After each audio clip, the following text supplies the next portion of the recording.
Boa noite a todos, Deus nos abençoe, nos ilumine. Estamos dando início a mais um estudo aí pelo Amigos do Caminho. Hoje, quinta-feira, nós estamos estudando o Evangelho, iniciando aí a nossa caminhada, o nosso encontro aí com os amigos espirituais, em nome do Cristo. E hoje nós vamos estudar o capítulo 22 do Evangelho de Mateus, que fala da parábola do festim das bodas. É uma passagem até bem conhecida do Evangelho, que também está sendo estudada no Livro dos Espíritos. O Kardec e a espiritualidade também falam dessa passagem no Livro dos Espíritos, e é uma passagem, como várias passagens aí de parábolas de Jesus, que tem um conteúdo de símbolo muito grande, e que traz dentro de si um contexto espiritual profundo.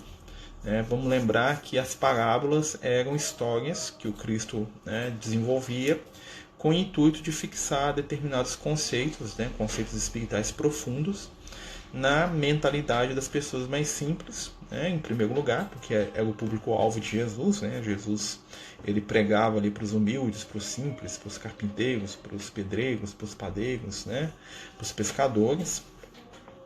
E as parábolas eram uma ferramenta de pedagógica, como a gente pode utilizar hoje esse termo, que o mestre trazia para poder colocar o ensinamento no nível de entendimento de todo mundo. Vamos lembrar que a parábola ela vai servir desde para aquela pessoa mais simples, ela vai conseguir tirar a essência daquele ensinamento, e o douto, como Jesus gostava de falar, o doutor, o sábio, o iniciado nas verdades espirituais, ele também vai tirar conhecimentos ainda mais profundos. O objetivo da parábola é ser uma construção de conhecimento que atende ao ser humano dentro de vários momentos da sua evolução. Ou seja, cada vez que a gente lê uma parábola, que a gente estuda, a nossa capacidade de penetrar no sentido daquilo vai estar diretamente ligada com o nosso nível evolutivo. Então, quanto mais a gente cresce espiritualmente, mais a gente vai ter o retorno espiritual dos ensinamentos de Jesus. Então, nós vamos conseguir beber mais daquela fonte de água viva. Como se, à medida que a gente fosse evoluindo, a nossa capacidade de sorver o Evangelho, de aprender, de introjetar o Evangelho de maneira mais íntima, mais profunda, fosse se ampliando. Então, esse que é o objetivo do estudo das parábolas, trazê-las para a nossa intimidade, de modo que elas nos ajudem na caminhada aí do dia a dia. Boa noite a todos que estão chegando, conforme a gente já está falando, só para quem está chegando agora, nós estamos estudando o Evangelho de Mateus no capítulo 22, quem quiser ir acompanhar, nós estamos aqui com a nossa bibliazinha de leitura, nossa bíblia que foi indicação do amigo Lucas lá, quando nós éramos crianças, o Lucas nos ajudou a escolher essa bíblia aqui, tem muita história, nessa bíbliazinha aqui, de fecho, bem antiga, já bem surradinha, caindo nos pedaços, Nessa Bíblia aqui, nós passamos várias tardes muito agradáveis aqui com um amigo espiritual, enquanto ele entretecia aí comentários, ensinava, trazia manifestações visuais, aí, mostrava fatos da história do Antigo e do Novo Testamento, trazia o perfume de Jesus nas suas palavras, que hoje nós estamos tentando aí dividir um pouquinho com os amigos aí que estão nos brindando aí com a sua atenção aí, que é tão cara. Então a parábola ela começa, como todas as parábolas, com Jesus no meio da multidão. Vamos lembrar que a multidão é a representação daquelas pessoas que ainda estão sendo levadas na caminhada evolutiva por foco. O que isso quer dizer? A multidão ela segue alguém. Então a multidão ela vai ter uma característica de que aonde o mestre for, ela vai atrás. A multidão ela funciona mesmo como uma manada, ela funciona como o cardume de peixes. Se um vai para um lado, todo mundo vai para aquele lado. Se um vai para o outro lado, todo mundo vai para aquele lado. E Jesus compara a humanidade, ele divide a humanidade em 3 grupos, que são muito interessantes para a gente poder entender o Evangelho e entender a nós mesmos, porque nós com certeza estamos dentro de um desses 3 grupos, que é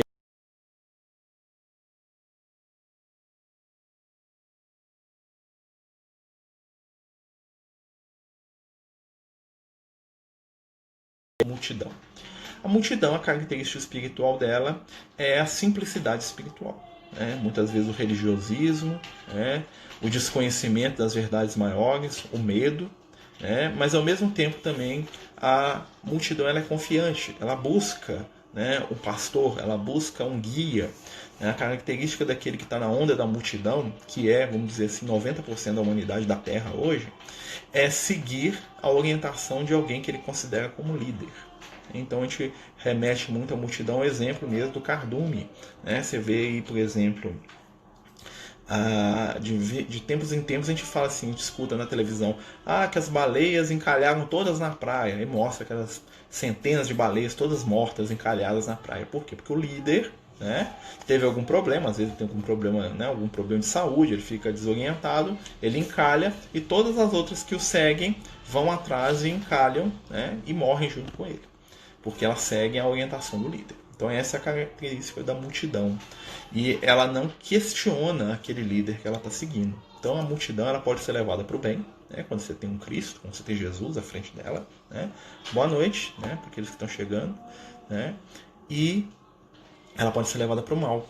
Quando a gente tem espíritos, né? Quando nós temos influências negativas. Vocês vão ver que a maioria das religiões, né, lida com massa, lida com a multidão. Por quê? Porque são, né, são levados por ondas, por líderes que as magnetizam, que as controlam, que as dominam de certa forma, né, e eles abrem mão da sua capacidade de escolha e não desenvolveram essa capacidade. Então essa é a multidão.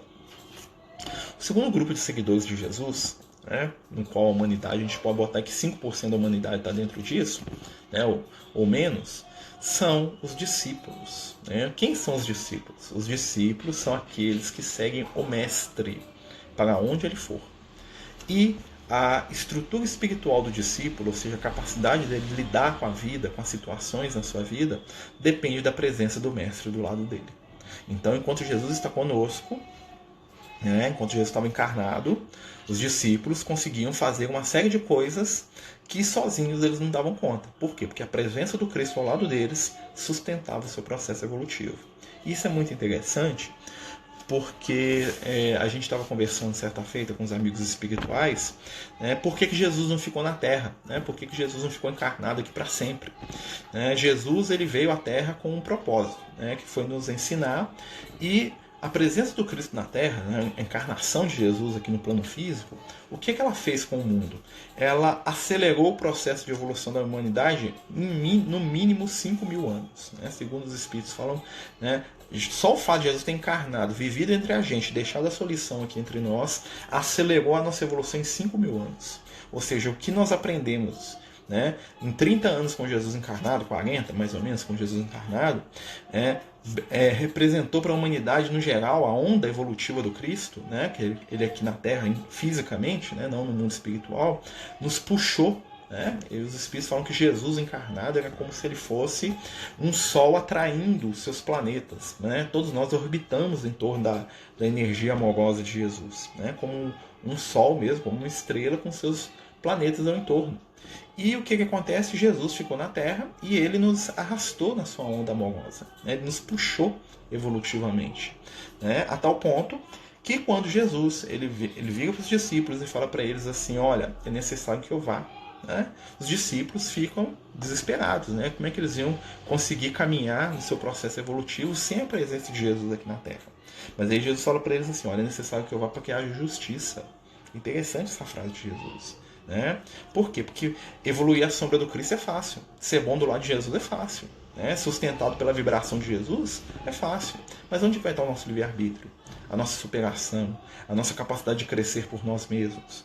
Então Jesus fica na Terra o tempo necessário, o tempo adequado para poder nos dar, vamos dizer assim, um gás evolutivo, né? Para nos dar um boost evolutivo, mas ele se retira para que haja justiça, ou seja, para que a gente não fique condicionado à presença dele para poder crescer.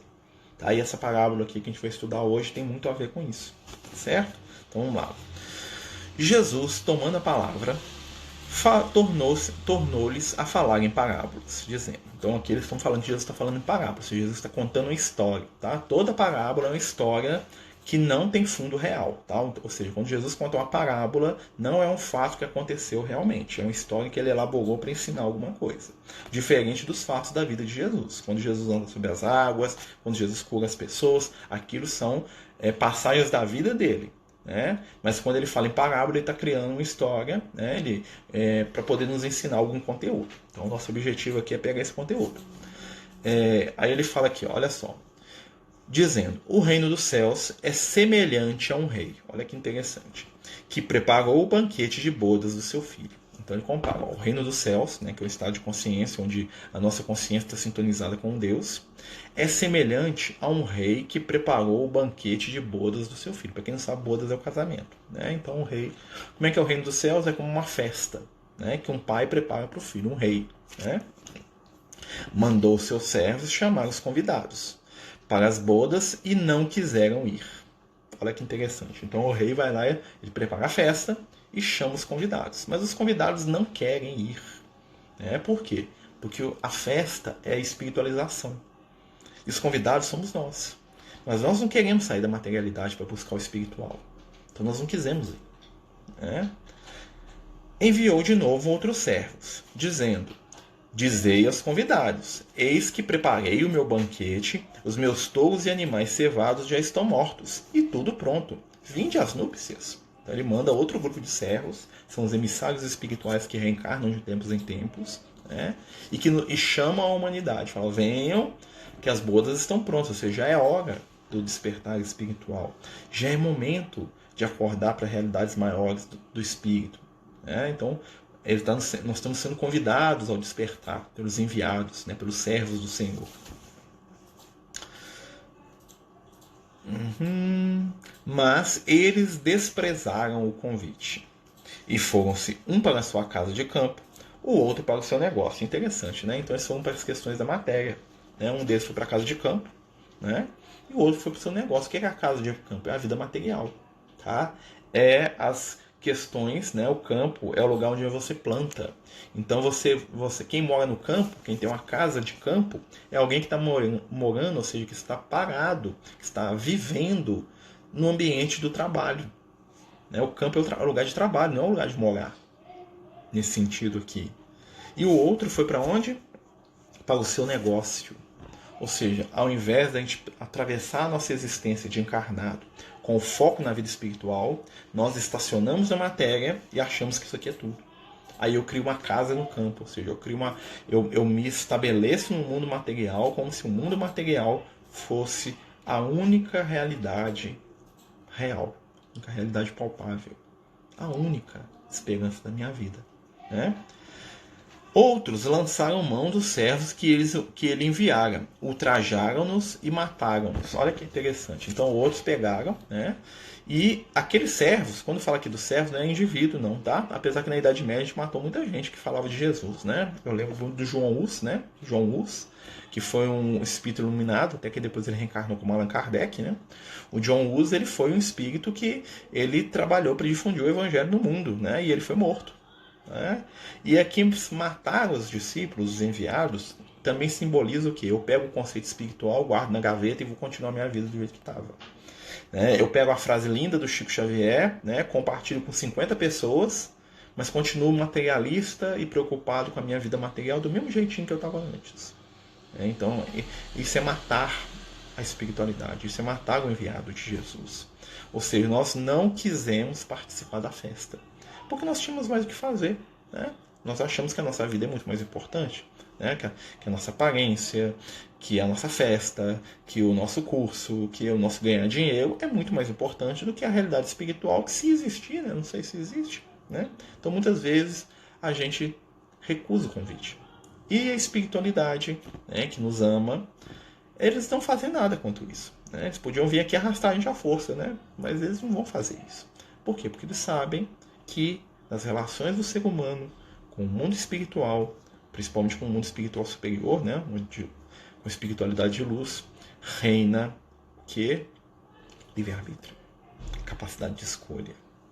Então nós podemos recusar o convite. Nós podemos viver toda uma encarnação fingindo que o mundo espiritual não existe. né? Muitas pessoas que se aproximam às vezes do conhecimento espiritual afastam-se tão rápido quando chegaram, né? Porque tem uma palavrinha ali que assusta: responsabilidade. Como diz o Liel, né, ele falou uma vez pra gente, aquele que não aceita a responsabilidade vai ter que conviver com a culpa. Porque a responsabilidade, né, é a postura do espírito adulto diante das suas escolhas. A culpa é o que? É o reflexo da escolha daquele que desejou fugir daquilo que construiu para si mesmo. Então o culpado é sempre um fugitivo. O culpado é sempre alguém que quer protelar, que quer deixar para depois, que quer enganar o destino, que quer dar um jeitinho para fugir de si mesmo. Então ele sempre carrega a culpa dentro de si. Porque o céu e o inferno são estados de quê? De consciência. Céu e inferno, do ponto de vista de Jesus, são estados da nossa intimidade. Ou seja, onde eu estiver em equilíbrio, eu estou no céu. Onde eu estiver em desequilíbrio, eu posso estar no lugar mais lindo do mundo, né? Que eu estou vivendo o inferno. Então, muitos de nós, fugindo da responsabilidade, abraçam a culpa. E a culpa, né, é um companheiro muito mais amargo. Porque a responsabilidade não acusa. A responsabilidade, né, ela não ataca, não agride. A culpa sim. A culpa bate na sua cara todo dia, na nossa cara, né? Então vamos continuar.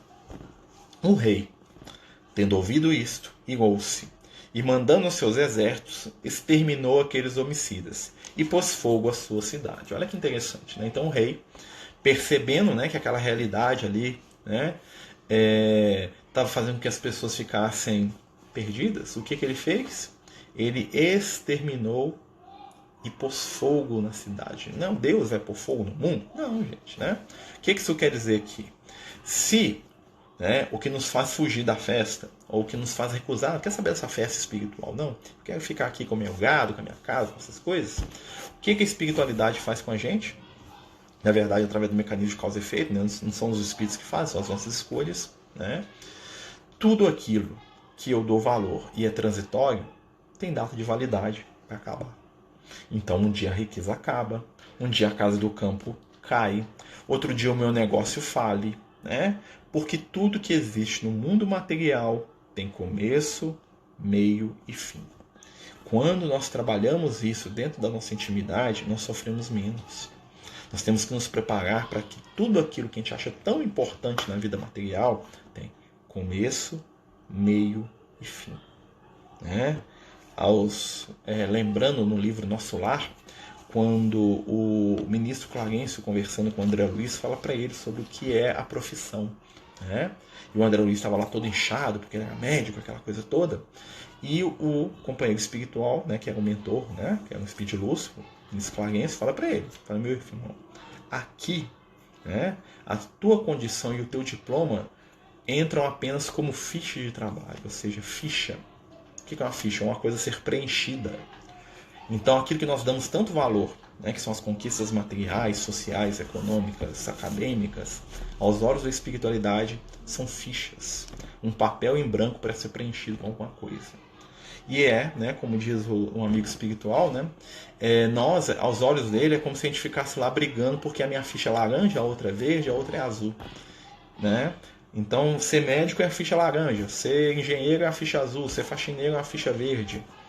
Isso, a cor da ficha não importa, importa como é que eu preenchi ela. Como é que eu estou preenchendo a minha ficha? Como é que eu estou preenchendo o meu espaço evolutivo através das oportunidades de trabalho que eu tenho recebido da vida? Porque é isso que vão perguntar para mim no mundo espiritual. Não vão perguntar se eu fui médico, se eu fui carregador de caixa. Não vão perguntar se eu fui homem, se eu fui mulher. Não vão perguntar minha opção sexual, né? Se eu sou hétero, se eu sou homo. Não vão perguntar isso para mim no mundo espiritual. Eles vão perguntar como eu fui. Que tipo de homem eu fui? Que tipo de mulher? Né? Que tipo de profissional eu fui? Eu usei a minha ficha de trabalho para o bem ou para o mal? Eu usei a minha escolha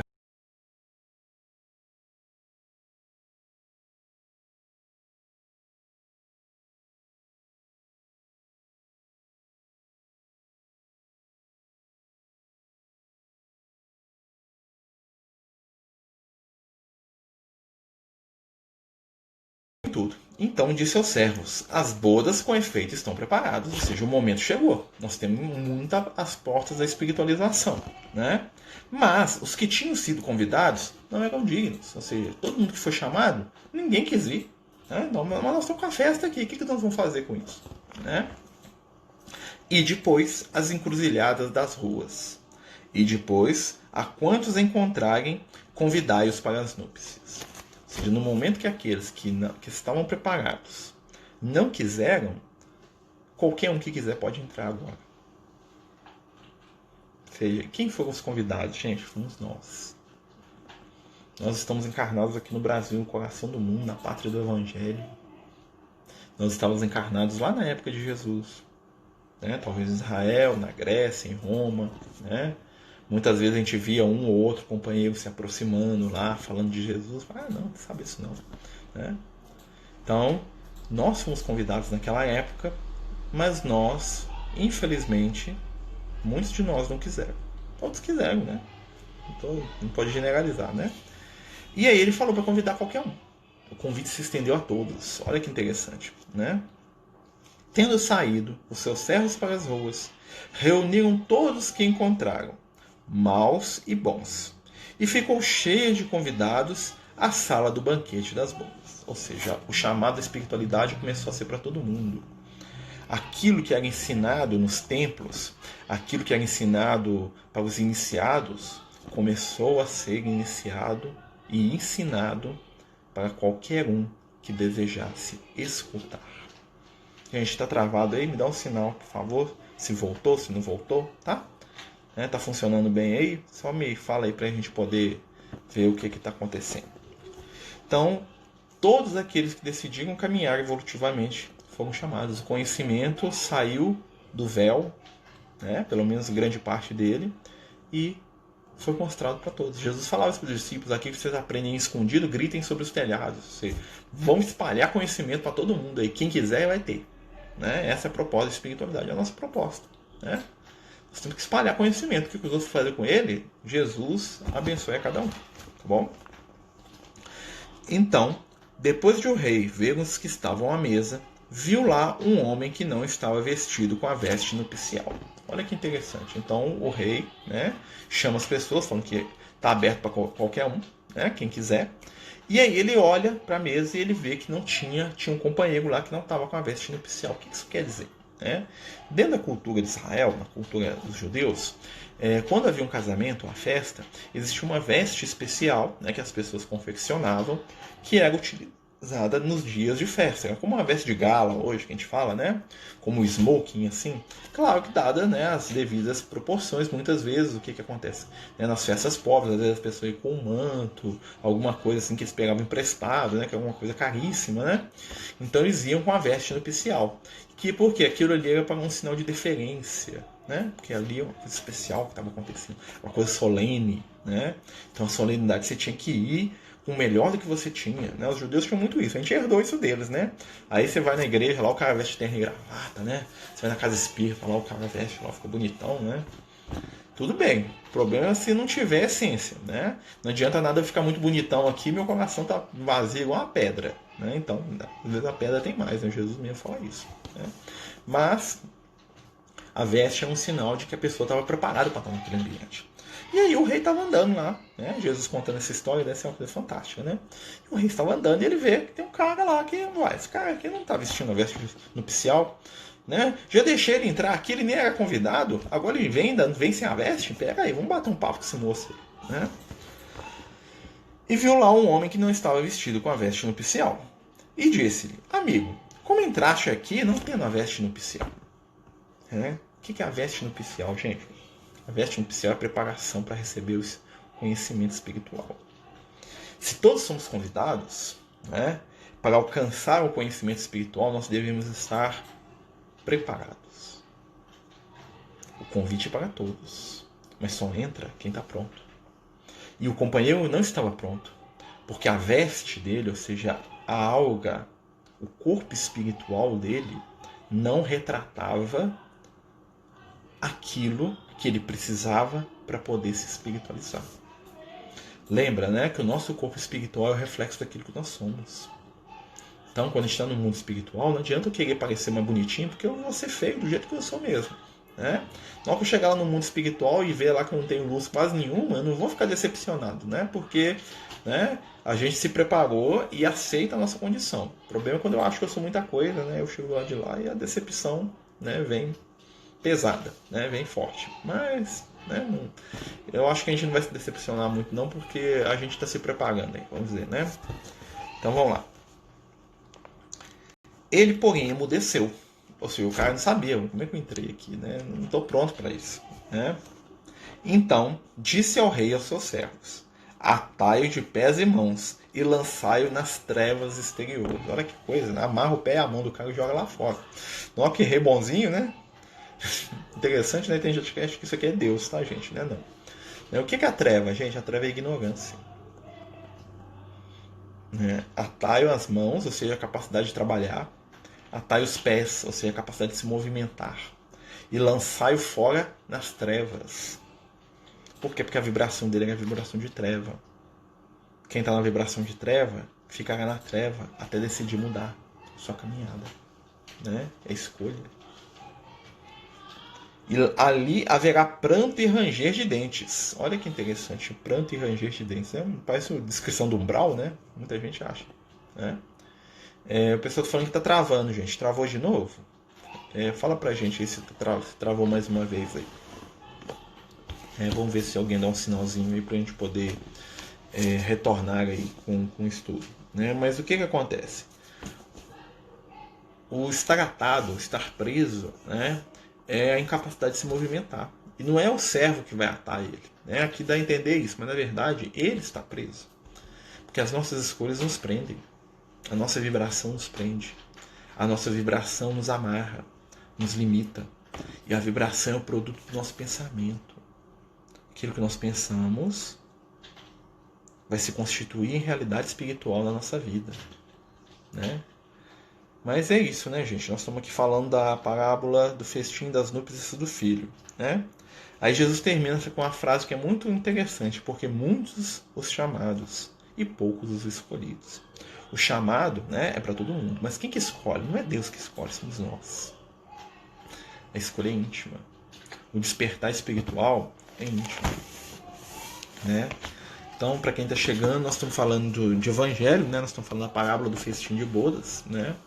Que é uma história simbólica, né? Na qual Jesus está trazendo para a gente a ideia de que o convite para a espiritualidade tem acontecido de tempos em tempos. Né? A humanidade tem recebido emissários do astral superior, de espíritos iluminados dos mais variados tipos, nas mais variadas roupagens, nas mais variadas religiões. Né? E nós estamos sendo convidados para uma festa, que é a festa do despertar do espírito, é o casamento. Né? Só que as preocupações da matéria, do mundo material, as nossas ilusões de encarnado, muitas vezes impedem que a gente perceba o que nós estamos perdendo. Porque a gente acha, né, que se espiritualizar, né, boa noite, né, a gente acha que se espiritualizar é renunciar à matéria, e não é. Não é. A espiritualização, ela precisa da matéria, porque o corpo, né, a matéria, é o instrumento pelo qual o espírito evolui.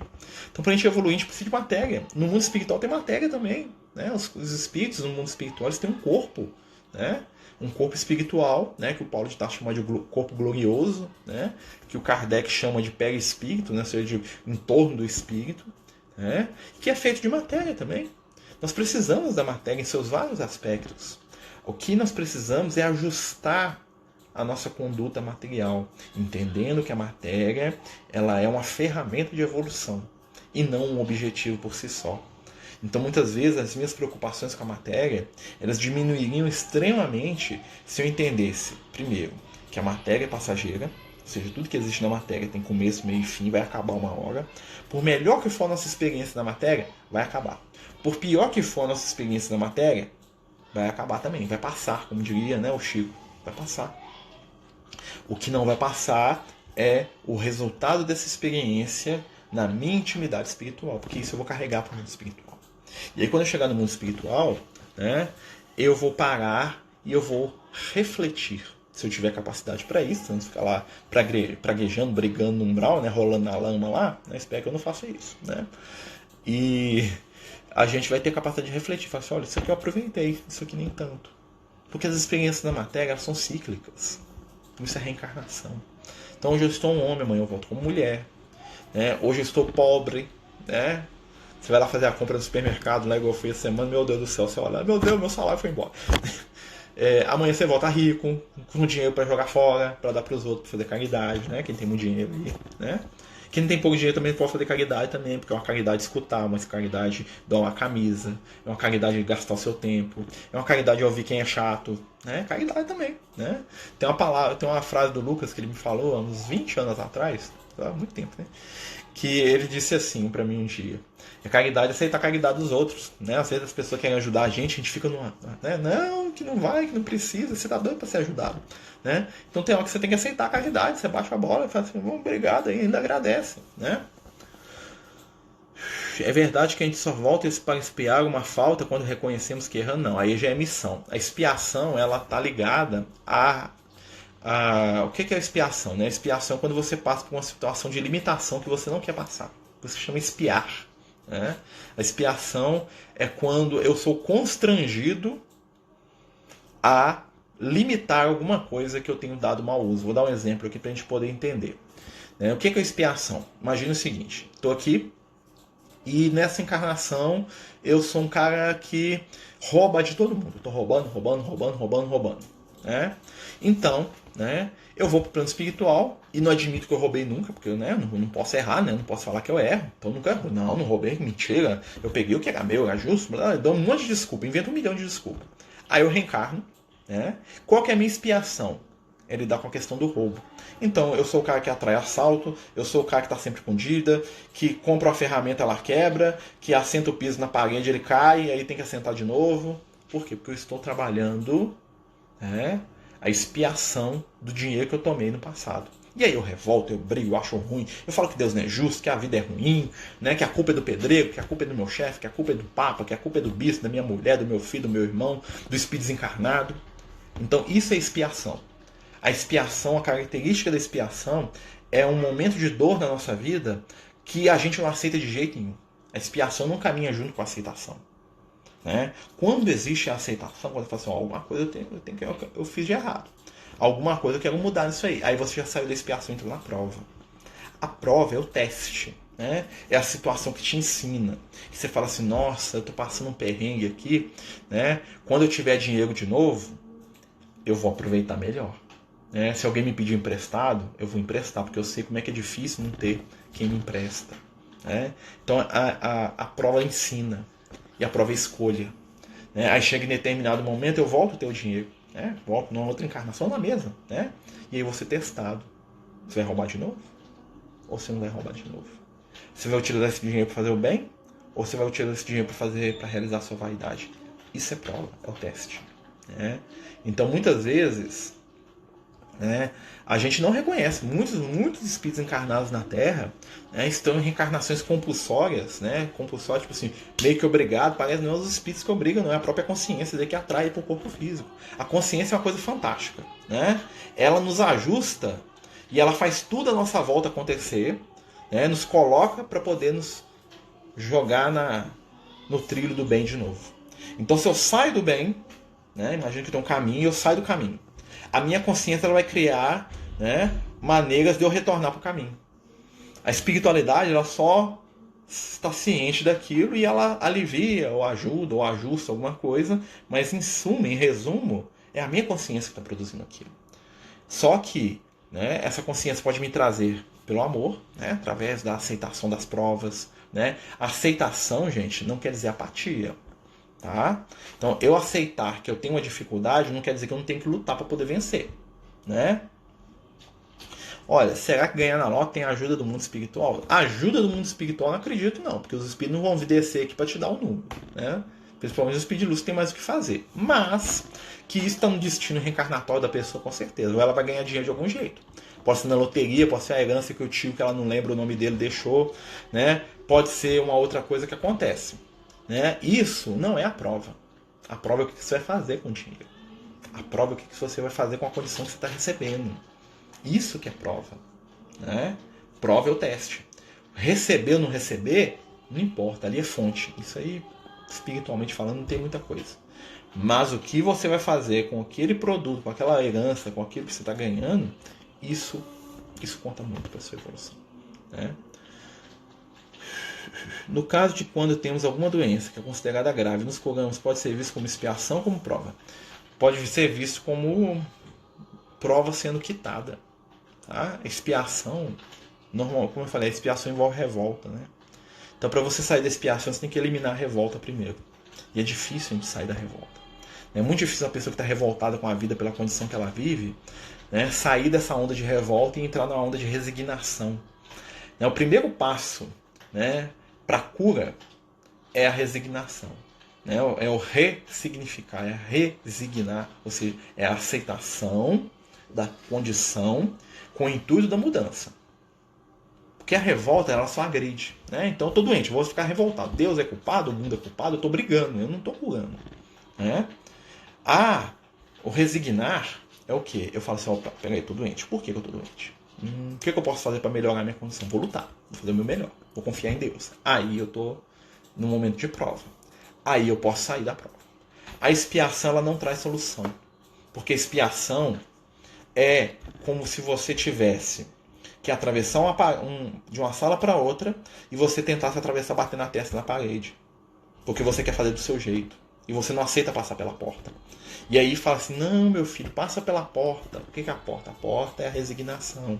A porta é a paciência, a compreensão das leis divinas. Mas eu estou revoltado. Né? Porque eu quero passar é por aqui na minha frente. Eu não quero dar a volta. Eu quero passar aqui, porque eu acho que eu mereço. Então eu bato a cabeça na parede 1000 vezes. Né?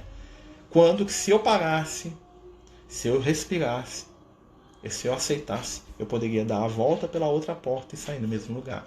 Então a expiação, ela nos enceguece. Os espíritos trevosos estão em expiação, porque eles sofrem, né? Ou seja, eles materializam dor o tempo todo, eles não abandonam a dor, porque eles ficam presos na dor do passado, né? Ou chorando a dor que vai vir no futuro, e eles ficam repetindo. Isso é a expiação. A prova não. Né? Então, quando a gente cura, é um teste. Né? Então, por exemplo, estava muito doente, eu ganhei a cura. Né? Aí, o que eu vou fazer disso agora? É uma prova. Vou voltar a beber cachaça? Né? Eu estava lá com o meu fígado lá todo destruído. Né? E aí, por um milagre da ciência, né, eu transplanto o fígado, eu faço uma cirurgia, eu tomo remédio e curo. Né? Aí vem o teste. Ó, Marcelo, você curou o seu fígado. Você pode voltar a beber. Você vai voltar? Aí é a escolha. Né? Isso é prova. Né? Enquanto que o outro que está na expiação, ele só vai passar o resto da vida dele reclamando. Ele não vai fazer nada de útil. Né? Vamos lá. Como lidar com tentações sabendo que é tentador? Deve ser evitável enfrentar. Né? Ó, falar o que o Lucas sempre me ensinou. Como que a gente vence um vício?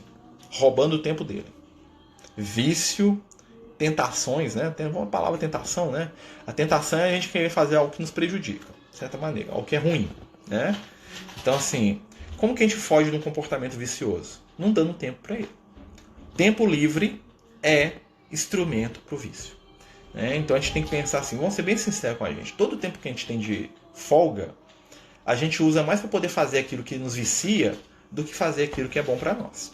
Né? Então, assim, muita gente não pode ter folga, porque vai ficar dando festa uma atrás da outra, vai ficar bebendo cachaça uma atrás da outra, vai ficar dando em cima da mulher dos outros, vai ficar dando em cima do marido dos outros, né?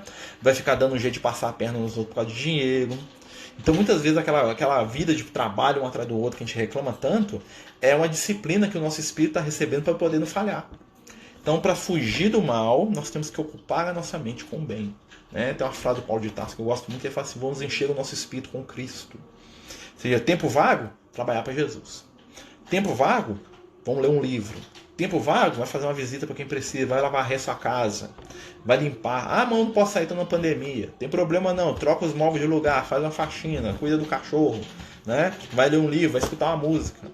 Nós ainda não estamos preparados espiritualmente para ficar à toa. Tá? Até porque ficar à toa não é destino evolutivo de ninguém, porque os espíritos de luz não ficam à toa no momento nenhum. né?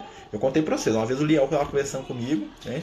E eu que sou muito curioso, né? Virei pra ele e falei, o que você faz no seu tempo de folga, né? Tava lá, né? Que eu sou curioso, eu pergunto mesmo. Aí ele tava lá, né? Aquele espírito, né? Aquele velhinho, bom velhinho, que é aquela barba branca, né? Que é profeta do Antigo Testamento, né? E aí eu falei assim, não, mas o que você faz no seu tempo vago, Liel? Eu falei assim, não, que... E aí foi me contar a rotina dele, né? Que ele ajuda lá num grupo lá, ele está estudando, né, o Evangelho, aí tem um grupo de espíritos que ele instrui lá, porque ele aprende, ele passa. Depois ele vai para as regiões inferiores e fica lá nos abismos, lá, trabalhando lá para resgatar espírito lá, né? Ou então ele vai fazer algum trabalho no campo do estímulo dos trabalhos do bem para ajudar as pessoas, e quando ele tem uma folga ele vai ajudar algum companheiro que está precisando de um conselho, de ajuda, ele atende, né, um monte de espírito no plano espiritual que vão atrás dele para poder aprender, para poder pedir conselho, pedir ajuda. E ele falou assim, ó, mais ou menos uma vez uma vez por mês, uma vez assim, eu tenho uns 30 minutos de folga. Aí eu falei assim, o que você faz nesses 30 minutos? Ele olhou para mim com aquela cara assim de que, tipo assim, você tá me entendendo, não? Né? Eu falei, eu venho te visitar. Eu fiquei assim, tem 30 minutos de folga, né? Mais ou menos por mês, aí ele vem me visitar, né? Ver como é que eu tô, se tô precisando de alguma coisa, né? E aí ele chega e fala, não, que eu tô precisando aqui, que eu falei pro Lucas, e o Lucas não fez, que eu dei a lista lá, a pessoa pediu lá ajuda, né? E aí eu vou lá perguntar a ele, né? Ele vai vir.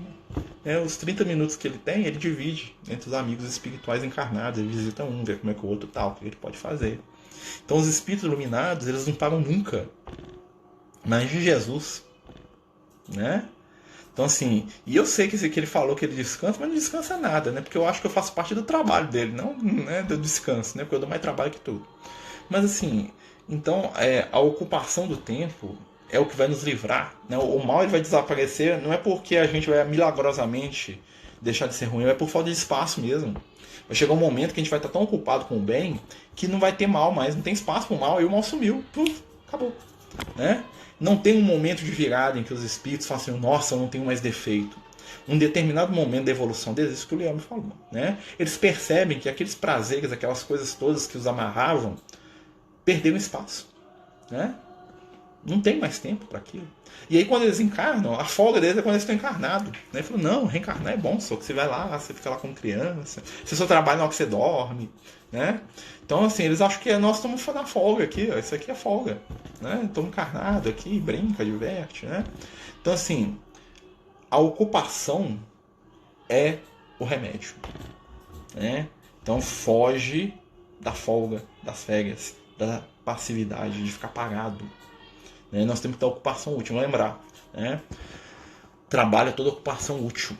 Tá? Às vezes, né, eu brinco com o pessoal. Meu avô trabalhava puxar enxada. Eu lembro quando eu contava pra ele o que eu fazia, ele olhava pra mim com a cara, você tá trabalhando, meu filho. Você tá lá brincando de qualquer coisa e alguém te dá dinheiro por causa disso. Né? E olha que meu trabalho é braçal, tá? Não é um trabalho intelectual, não, é um trabalho braçal mesmo. Né? Pro meu avô, aquilo era. Ah, pá, menino, né? Tipo, ele me olhava, eu via no olho dele, né? Porque o trabalho pra ele é pegar a enxada 4 horas da manhã, né? Capinar o campo, capinar a roça, né? Piar boi, né? Como ele falava, né? Amarrar o boi lá pra poder castrar, pra poder puxar o carro de roda, né? Era isso que era trabalho, né? Então, assim, o trabalho, né? A gente sabe que o trabalho é toda ocupação útil, então nós temos que ocupar o nosso tempo com coisas úteis, né? Então, aqui a nossa amiga está falando aqui, passei por uma prova muito grande então, quando eu tive trombose 10 anos atrás com uma criança recém-nascida. Né? E se você não se revoltou, se você passou pela prova. Olha que interessante, a gente passa, a prova passa. Né? A revolta fica. Quem está revoltado, ele sempre revive a dor.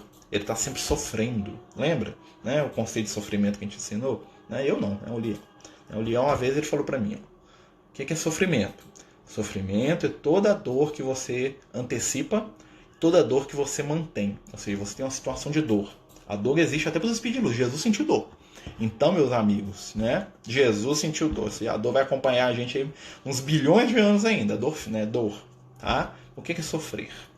Sofrer é quando você antecipa a situação de dor ou quando você se prende a uma situação de dor que está no passado. Então Jesus ele passou pela dor, mas ele em nenhum momento ele antecipou, porque ele falava da morte dele com os discípulos, como quem falava ali, ó, tem uma árvore brotando ali na rua, né, e saía do assunto. E quando ele volta né, da crucificação, ele não fica cobrando de ninguém, ele nem refere a morte. Já perceberam isso no Evangelho? Quando Jesus ressuscita, quando ele volta da morte, em nenhum momento ele fica, que eu fui crucificado, que furaram o meu pulso, que me deram chicotar. Jesus fala isso nunca. Se fosse a gente, ia ser aquela lamúria sem fim. Porque o cara me chicoteou e cadê você, Pedro? Nem pra jogar água nas minhas costas lá, né? E eu tava lá levando lambada e ninguém falou nada. Jesus nem sequer fala disso, porque aquilo pra ele acabou. Ele passou pelo momento de dor com um objetivo específico, mas ele não sofreu aquilo. Ele não manteve aquilo com ele. Nós é que mantivemos Jesus na cruz aí 2000 anos, né? Nós achamos lindo ele na cruz, né? Vamos lá, né? Ou seja, o Espírito de Deus sempre trabalha, sim, muito, né? Meu pai trabalha e eu também, lembra? Jesus até Deus trabalha, né? Mas não é trabalho para ganhar dinheiro. Sim, porque o dinheiro é uma consequência, gente. Né? O dinheiro, ele é útil? Ele é uma ferramenta. Mas ele não é o objetivo em si. Essa que é a grande questão. Não é? Jesus era com dinheiro, tanto é que ele tinha aposto que era rico. Mateus era rico, gente. O melhor amigo de Jesus encarnado na Terra, o melhor amigo, tá? Que era o Lázaro, né? Um dos melhores, né? Pode botar o João Evangelista ali, outro o Pedro, tá? Mas vamos botar o Lázaro, que era um amigo de Jesus. A família do Lázaro, Jesus ia visitar eles quase toda semana, antes, né? Você vê lá que a família do Lázaro faltava carregar Jesus nas coisas. Eram amigos, ó. Lázaro era o mais rico de Israel. E era amigo de Jesus, né? Por quê? Porque o Lázaro não era escravo do dinheiro, né? O Lázaro não era escravo do dinheiro. A dor é inevitável, o sofrimento é opcional. Frase do nosso amigo Liel. Né? O Emmanuel também fala isso. Então, ele fala, né? Então, assim, o dinheiro em si, se você ganha, não tem problema. O problema é o que você vai fazer com ele, né? Vai ser um instrumento para o seu crescimento ou para a sua queda espiritual. Aí que tá. Né? Eu posso usar o dinheiro para comprar a cesta básica. Nós estamos sempre precisando. Né? Quem nos ajuda sabe muito bem. Né? Eu posso usar o dinheiro para ir para um prostíbulo, me aproveitar, né, de uma companheira encarnada aí para ter prazer sexual. Eu vou estar usando meu dinheiro muito mal, pelo menos no meu nível de consciência, se eu fizer isso. Né? Eu posso usar o meu dinheiro, né, para poder criar trabalho digno e justo para as pessoas que convivem comigo. Eu posso usar meu dinheiro para enganar mais gente, ganhar mais dinheiro enganando. Ou seja, o dinheiro em si ele é neutro. Né? O mesmo dinheiro que paga droga, paga a cesta básica. O mesmo dinheiro que paga o prostíbulo, né? Ou seja, paga a degradação moral das nossas irmãs, que poderiam estar tendo uma vida diferente se não fosse a nossa sociedade, a nossa culpa, né? Eu poderia estar usando para poder pagar a escola de alguém. Né? O mesmo dinheiro que eu posso estar usando para gastar com coisas supérfluas, eu poderia estar pagando a escola dos meus filhos. Poderia estar pagando o médico do meu filho. Eu poderia estar pagando um psicólogo para uma pessoa que eu sei que precisa. Mas eu poderia estar gastando em farra. Né? Mas quer dizer que eu não posso usar o dinheiro para coisas assim? Né? O dinheiro, desde que você tenha equilíbrio, né? Eu posso pegar meu dinheiro e comprar um videogame igual eu comprei aqui para os meninos aqui de casa. Né? O que eu não posso é tirar da escola deles para fazer isso. Né? Eu posso pegar o dinheiro que o pessoal dá para a cesta básica, né? Igual às vezes acontece, sobra um dinheiro, a gente faz lá compra alguma coisa, roupinha, faz uma festinha lá para os assistidos, que a gente faz no final do ano. Né? A gente pede dinheiro para fazer festa para os assistidos da casa. Né? Então a gente pode, o dinheiro é uma ferramenta para se fazer isso, ou seja, é um instrumento do bem. Né? Então ganhar dinheiro não é ruim não. Tá? Ser rico não é ruim não. Não pode ser avarento, né? Que é o problema. Né? Ser afetuoso não é bom não. Mas ser sensualizado ao extremo, aí é ruim. Né? Abraçar todo mundo é bom. Ficar tirando casquinha nos outros é ruim. Né? Então, assim, é o meio termo, é o equilíbrio. Né? Essa que é a proposta evolutiva. Né? Minha filha tem 10 anos e até hoje tem medo de ficar sozinha no quarto dela. À noite. Esse medo pode ter a ver com algo de vidas passadas? Sim, pode ter. Né? Porque o que acontece? Muitas vezes o espírito reencarnado ele traz dentro de si, né, marcas espirituais do seu passado. Né? E o porquê que ele reencarna? É exatamente para aprender a lidar com aquilo. Né? Muitas vezes o medo nasce do quê? Do nosso desconhecimento. Né? Conhecer, né, o ambiente onde nós estamos vai saber a gente trabalhar o medo. A gente tem que vencer o medo. Tem que ter ajuda para vencer o medo, que é um processo. Né? Então, às vezes, o espírito traz traumas de passado. Por exemplo, a minha esposa ela não consegue chegar perto de lugar alto. Né? Até perguntei pro Lucas uma vez se ela tinha morrido em jogo do buraco lá e não quis me falar. Né? Mas assim, ela tem medo de altura. Né? Eu tenho, cada um de nós tem uma coisa assim, né? Qual que é o meu? O meu é medo de perder um filho. Eu tenho um medo, assim, ó, de desaparecimento. Eu vejo aquelas pessoas que desapareceram, o filho do fulano sumiu, aquilo me dói na minha alma. Por quê? Porque eu sei que já não passei numa vida passada, né? Já aconteceu comigo. Eu já tive um filho que sumiu, né? E eu fiquei doido. Doido, né? Então todas as vezes que eu volto naquilo, né? Não que isso seja uma coisa horrível, né? Mas todas as vezes que eu vejo uma notícia de uma criança que desapareceu, ou de um filho, de um jovem que sumiu, aquilo me toca profundamente. Por quê? Porque de certa maneira eu revivo aquele processo de dor lá do passado. Né? Então tem muita coisa que acontece com a gente, mesmo que a gente tenha superado aquela situação, que te toca mais. Né? Então sempre que eu vejo algum caso de desaparecimento, eu falo no ouvido do Lucas até o máximo que eu dou conta. Eu falo, ajuda a achar aquela pessoa. Eu peço pra espiritualidade pra caramba, que me toca muito, muito mesmo. Por quê? Porque eu tive uma experiência assim. Né? Aí é um trauma, não diria que é um trauma, mas é uma experiência. Né? Então é como se fosse um ponto sensível no nosso psiquismo espiritual. Nós temos vários. Tem gente que tem dificuldade com água. Minha mãe tem dificuldade com água. Né? Ela tem dificuldade de atravessar rio. Ela tem muito medo de água. Né? Com certeza isso é fruto de alguma experiência que ela passou na encarnação atual. Se não foi na encarnação atual, foi no passado. Né? Então a gente tem que analisar as coisas. Às vezes é uma coisa que aconteceu na nossa encarnação mesmo. Né? Então assim, são coisas interessantes para a gente pensar. Né? A espiritualidade abre a nossa percepção para muitas coisas. Né? E a gente para de sofrer.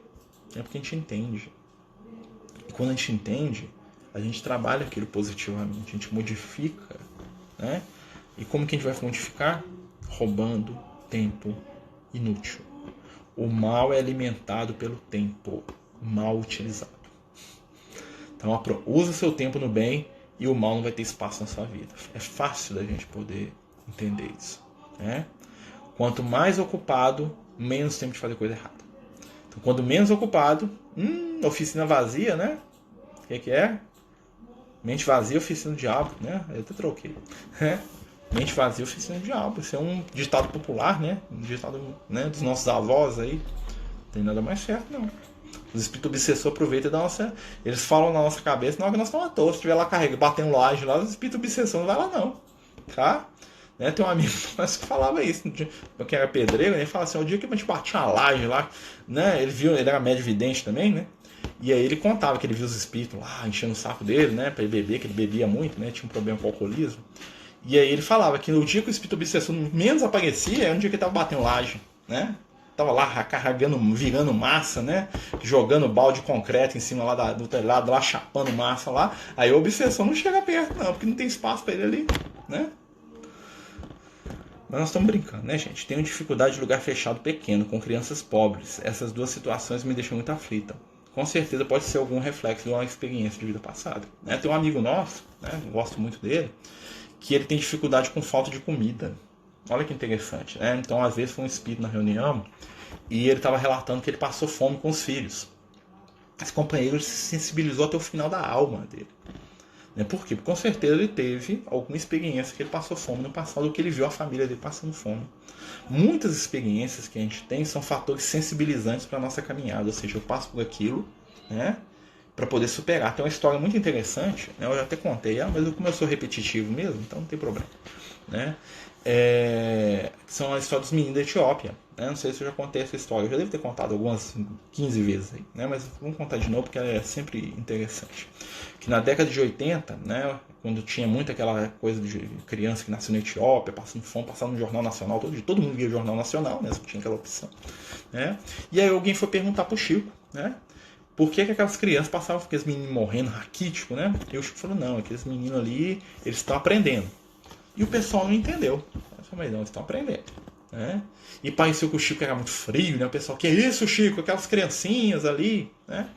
E aí o que o Emmanuel explicou depois? Passou-se uns anos, o Emmanuel falou assim, olha, essas crianças que a gente está vendo morrer na televisão, né? Essas pessoas que estão morrendo, a gente tem que fazer tudo que puder para ajudar eles. Mas quem são aqueles espíritos?